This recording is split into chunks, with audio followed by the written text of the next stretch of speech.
Yesterday I posted a video asking people their opinions on which of two guns I should buy. I had a little money in my pocket, I had sold a gun, and I have a rule: if I sell a gun, I buy a gun. So I needed to buy something. And there were two guns I was considering.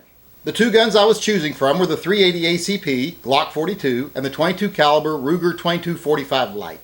Now in the video I pointed out that I've owned both of these guns in the last year and sold both of these guns in the last year. So a lot of people started giving me a hard time of, why would you buy guns you've already bought once and didn't like? How do you justify buying a gun a second time if it didn't work out for you the first time? I mean, who turns around and buys an identical gun to one that they already had and sold? How do they justify that?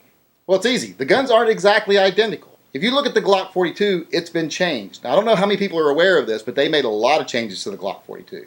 Because the first editions of the Glock 42s weren't working right. They were jamming, they were having a lot of reliability issues, they weren't feeding properly, they just weren't working well, so Glock had to make some changes. Now, these pictures I'm going to show you about the differences on the Glock 42, they come from looseammo.com. So if you want to go over and read a story that tells you a little bit more about the differences, go over to their site, look it up, I'll put a link in the description.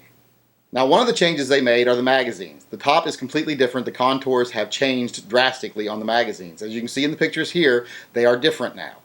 Another change is the slide stop, the part of the slide stop that makes contact with the follower on the magazine. They've changed that. They've rounded it off. It's a different shape now.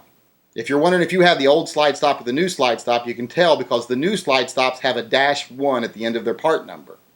Another change they made is to the trigger housing mechanism. They changed the top part of the trigger housing right across from the ejector. If you see there, you can see that little difference there, and you can also see that they put a 1 on this part now also.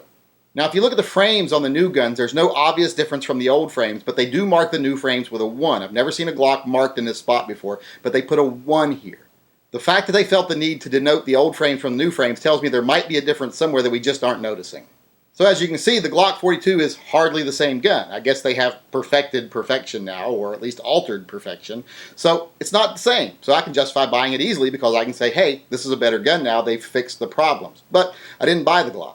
I actually bought the Ruger. So you might be asking yourself, well, why are you telling us all this about the Glock if you bought the Ruger? The Glock being different doesn't justify buying the Ruger. How do you justify buying the Ruger? Well, the Ruger is completely different now too, because this one has speed holes. I'm pretty sure it makes the bullets go faster.